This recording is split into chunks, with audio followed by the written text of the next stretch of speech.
Bonjour, ici Stéphane Vaillancourt pour le blog de Best Buy. Aujourd'hui, je vous présente le Galaxy Z Fold 3 de Samsung. Fold pour pliable, donc c'est un téléphone à écran pliable, et 3 parce que c'est la troisième itération. Samsung qui a innové sur les modèles précédents, comme vous allez le voir dans quelques instants.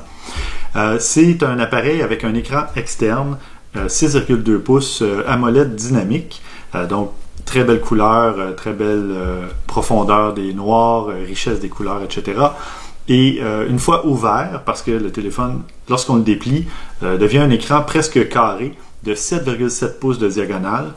Écran aussi AMOLED dynamique, taux de rafraîchissement 120 Hz. Donc, superbe écran aussi. Très intéressant. Vous allez le voir pour faire du multitâche, utiliser plusieurs applications à la fois. Donc, soit parcourir un site web pendant qu'on est sur les réseaux sociaux ou regarder une vidéo pendant qu'on lit au sujet de quelque chose. Donc, il y a vraiment, les possibilités sont multiples. Très belle charnière plus... on sent que c'est fait pour durer, donc c'est pas un petit truc qui plie de façon... ça a été vraiment bien réfléchi. On voit que la charnière rentre à l'intérieur de chaque côté. Et puis, on a à peine une petite encoche, si on veut, au milieu des écrans, mais il n'y a aucun pixel qui sépare les deux écrans à l'intérieur. Donc, c'est vraiment une belle réalisation de la part de Samsung. Et même, on a un appareil photo qui est camouflé ici sous l'écran. Donc, on le voit quand même un petit peu. Là, évidemment, on voit quelques pixels, mais c'est quand même bien ce que Samsung a réussi à faire de ce côté-là. Mais je vous reparle des appareils photo, des objectifs et tout ça un peu plus tard. Donc, belle finition, beau boîtier qui a l'air moins plastique, disons. Donc, belle finition, soit en verre Gorilla Glass Victus, soit dit en passant, donc très résistant, parce que c'est compatible aussi avec le stylet S Pen de Samsung. Par contre, pas tous les modèles de S Pen. Le S Pen Fold, donc qui est conçu exprès pour ce téléphone-là, mais qui n'est pas vendu avec l'appareil, et le S Pen Pro qui est Bluetooth, donc la toute nouvelle version du S Pen, plus précise, plus rapide, plus performante, donc un très bon stylet. Et puis voilà, je vous parlais de la coque et tout ça. Bon, on peut quand même faire le chargement sans fil d'accessoires comme les écouteurs sans fil Galaxy Buds ou peut-être une montre Galaxy Watch. Donc ça, c'est intéressant pour ça aussi, comme la plupart des téléphones Samsung au cours des dernières années. Côté autonomie, on a une batterie de 4400 mAh, ce qui n'est pas énorme étant donné que l'appareil doit alimenter 3 écrans. Bon, peut-être pas toujours simultanément, mais quand même, il y en a 2 si on l'ouvre qui sont activés en même temps. Et avec la résolution d'écran, la qualité, etc., ça gruge quand même pas mal la batterie, donc l'autonomie. Et c'est pas rare de devoir charger l'appareil en soirée, donc avant même d'aller au lit, dépendamment si on a utilisé l'appareil beaucoup pendant la journée. Et un autre détail intéressant, c'est que l'appareil résiste à l'eau, donc jusqu'à une profondeur de 1,5 m jusqu'à 30 minutes. Donc très utile si on veut même l'utiliser sous la pluie. Donc ce qui est intéressant de l'écran repliable, en fait dépliable, on a beaucoup plus de surface qu'on peut recouvrir. Donc on peut avoir plusieurs applications d'ouverture. On peut en avoir jusqu'à 3. Donc, on peut regarder une vidéo sur un écran, ouvrir Twitter ou une autre application, aller sur le web aussi. Donc, c'est pas les possibilités qui manquent à ce niveau-là. Et c'est maintenant plus facile aussi. On a juste à glisser, déplacer l'application où on veut. Et puis, on réorganise tout ça à notre goût. Il y a même une possibilité de mettre les applications en plein écran. Il faut aller pour ça dans les paramètres et vous allez pouvoir mettre les applications par défaut en plein écran au lieu d'ouvrir sur seulement un seul côté, parce que vous allez voir l'appareil est fait très sur le long. Donc si vous voulez avoir vraiment plus d'espace en largeur, eh bien ça peut être intéressant d'ouvrir l'application en plein écran. Par contre, comme ça s'ouvre un peu comme un livre, c'est vraiment intéressant pour la lecture. On a l'impression de tenir un appareil numérique pour conçus exprès pour faire de la lecture. Donc ça, c'est vraiment intéressant. Le truc moins intéressant, deux trucs en fait, c'est que l'appareil est quand même assez lourd. 271 grammes, c'est un bon 100 ou 120 grammes de plus qu'un appareil standard, disons un Galaxy S ou un truc du genre. Donc c'est quand même plus lourd. Et évidemment, ben, comme ce sont deux appareils, deux écrans, c'est comme si on avait presque deux téléphones d'épaisseur dans ses mains ou dans sa poche. Donc c'est à prendre en compte avant de procéder à l'achat. Je vous conseille d'ailleurs d'aller en magasin, le tenir dans vos mains, faire l'essai comme ça. Vous allez voir, c'est super intéressant. Ouvrir la charnière, voir le contenu sur les deux écrans ou l'ouvrir au complet pour que ça soit un peu plus comme une tablette. Ça donne une expérience quand même très intéressante à ce niveau-là.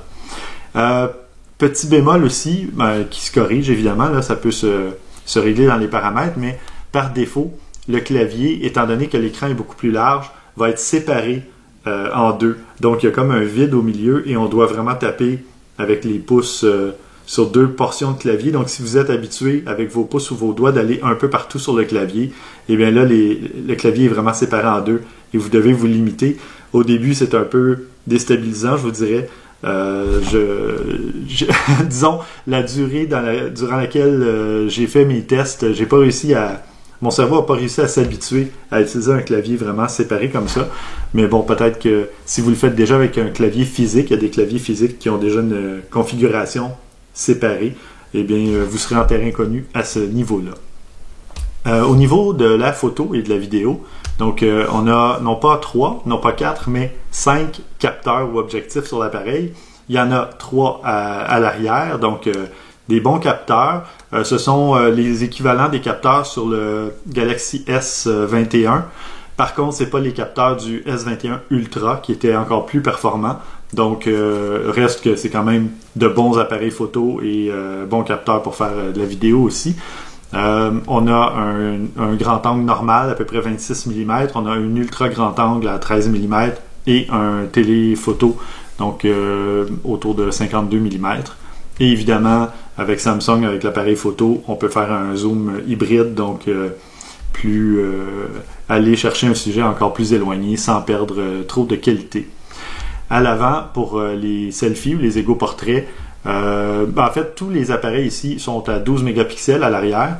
Le capteur à l'avant est à 10 mégapixels, je crois, et il y en a un pour selfie dans l'écran à l'intérieur qui est à seulement 4 mégapixels, donc à éviter parce que ça fait des photos très pixelisées, surtout si les conditions d'éclairage ne sont pas idéales. Par contre, c'est possible de faire un selfie en tenant l'appareil comme ceci. Et quand vous allez dans l'appareil photo, il y a un petit bouton à droite qui indique selfie et qui va vous afficher un aperçu sur l'écran extérieur. Donc, c'est vraiment intéressant si vous voulez utiliser les meilleurs capteurs face à vous.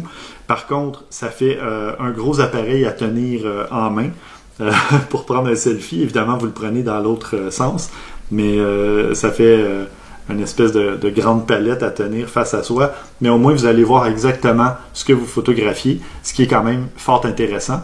Et même chose avec le fait que l'appareil soit pliable, vous pouvez déposer le téléphone sur une table ou une surface plane et prendre une photo. Vous pouvez mettre un chronomètre, une minuterie de quelques secondes, allez vous placer et vous allez... donc vous n'avez pas besoin d'avoir un petit trépied pour votre téléphone. Donc vraiment intéressant à ce niveau-là et ça vous permet même à la limite de prendre des photos sous des angles différents, peut-être tenir le téléphone plus bas pour photographier un animal, un enfant à la hauteur des yeux. Donc ça peut être quand même intéressant au lieu de devoir tenir votre appareil de façon moins ergonomique, disons. Donc ça c'est quand même des points très positifs côté photo.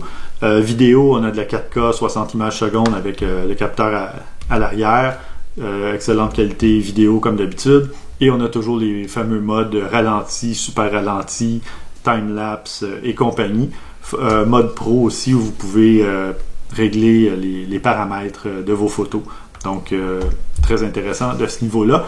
Évidemment, si vous cherchez le NEC Plus Ultra côté photo, comme je vous disais, ça serait au niveau du S21 Ultra Galaxy S21 Ultra qu'il faudrait regarder, mais sinon, c'est quand même des appareils respectables à ce niveau-là. Donc, au final, est-ce qu'on a besoin d'un appareil pliable?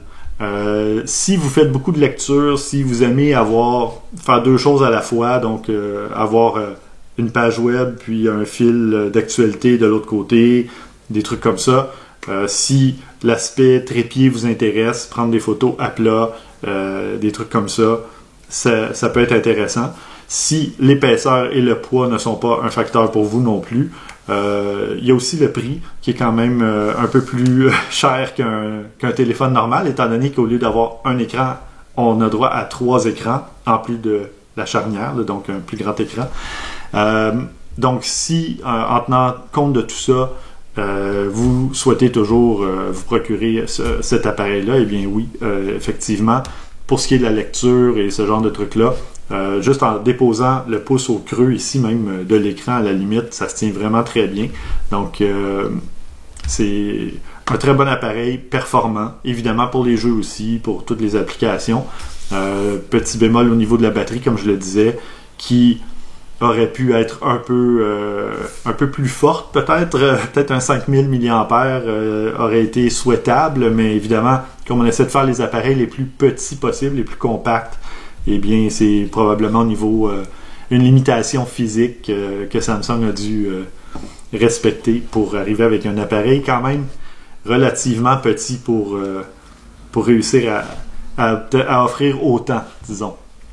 Alors voilà, je vous invite à lire ma critique complète et consulter autres photos et caractéristiques techniques sur le blog de Best Buy.